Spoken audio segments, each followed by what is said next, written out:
Hi everyone, I'm going to do a quick video on externalities.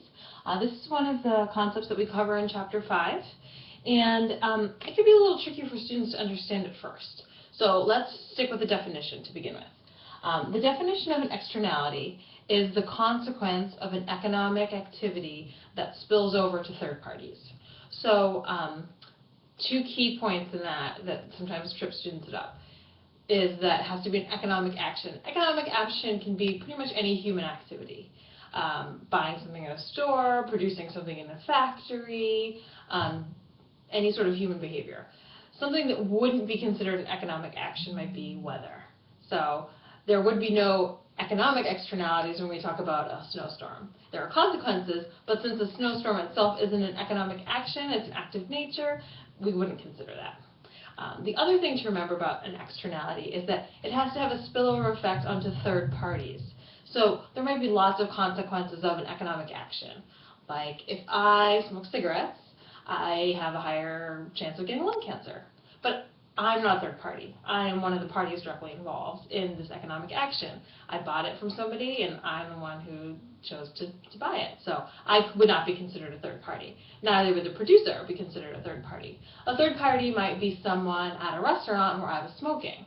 They didn't choose to smoke, they didn't choose to produce cigarettes or sell cigarettes or be involved in this transaction in any way. They just happened to be sitting next to me while I'm smoking a cigarette. So they would get spillover effects of my economic action to buy and smoke a cigarette in a public place. So that would be an example of an externality. So externalities can be either positive or negative. If the spillover effects are good, they're beneficial, that would be a positive externality. If the spillover effects are negative or bad, that's a negative externality. A lot of the ones we deal with will be negative externalities, but positive externalities are just as important, and that's a lot of the reason that we have taxes on things, because we want to spend money on things that have positive externalities. We can show an externality, either positive or negative, using our supply and demand model. So that's why it's important that we have a good basis for understanding that model before we show this. So first, let's show what a negative externality would look like. So we have our basic supply and demand graph. We have our downward sloping demand curve. And we have our upward sloping supply curve, labeled D and S. Now, if this were a market where there were no externalities, this would be the whole story. The only people we would care about are the producers, the suppliers, and the consumers. But with an externality, there are third parties here that come into play that aren't captured by the demand curve because they're not demanding anything, and they're not captured by the supply curve because they're not supplying anything either. So we need to find a way to incorporate them into this. So in the case of a negative externality, there are costs that are not being borne by either the demanders, they're not taking into account the costs that are being borne by other people, or the suppliers. The suppliers are not taking into account those costs when they decide how much to produce. So we need to show this on our model. So to do that, you first have to know the amount of, or the value of the cost, the negative consequence to those third-party people. So let's say that the negative externality is caused on the supply side. For an example, if there is pollution from a factory and that pollution affects the people in that general area, we would want to know what that per unit amount was worth. Let's say that per unit amount, just to give it a number, let's say our equilibrium here is 50. And that per unit amount of cost being borne by third-party people, the people who are just breathing in the dirtier air, is $5 per person, per unit produced. This is our quantity down here, quantity produced. This is our price over here. So what we would see here is that this should really be, why is it a different color? Should really be $5 higher, and this should shift out that $5 amount. So then we will have a new supply curve that's shifted out by that amount. So taking into account that entire $5 per unit. We'll call this I'm going to call this supply social, because this takes into account all of society's costs, not just the cost directly to the supplier. And now you'll see here that there is a new equilibrium point. Now it's not exactly $5 up, you'll see. $5 up is right here. But because both the supply and the demand curve still have to intersect to give us an equilibrium point, we have a new equilibrium point here, which is somewhere in between, this would be 55, which is somewhere in between 50 and 55. So let's just say it's 53.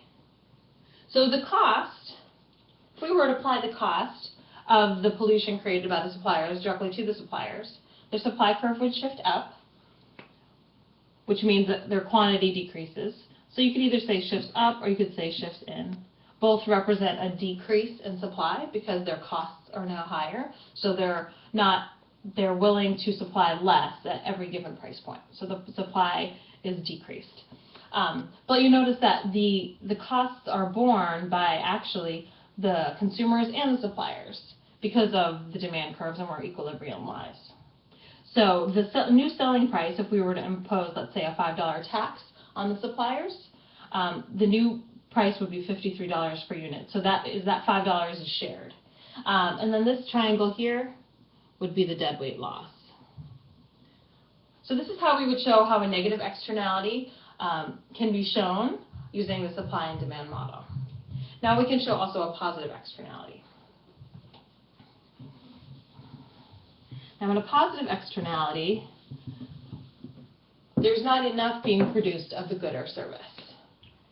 Basically, the people who demand the good are not taking into account all the benefits that other people get.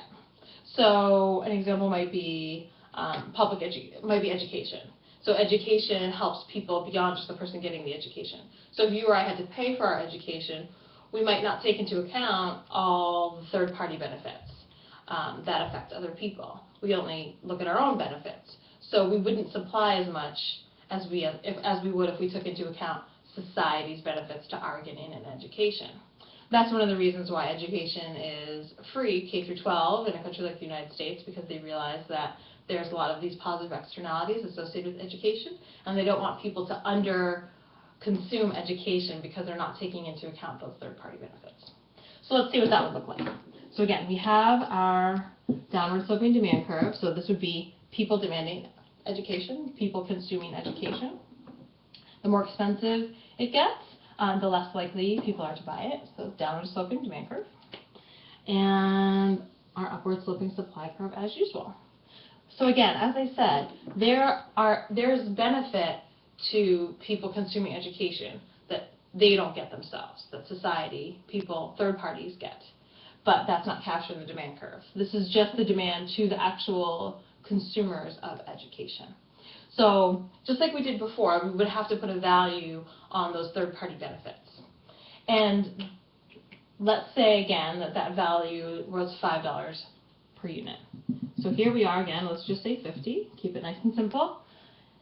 If there were a $5 per unit benefit to society above and beyond the personal benefit to the consumer, that would look the same as it looked in our other example. So we would go up about $5, exactly $5.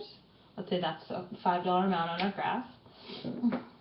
And this new demand curve shifted up by 5 would be the demand social, which is the demand curve that takes into account the personal benefits to the consumer and the social benefits.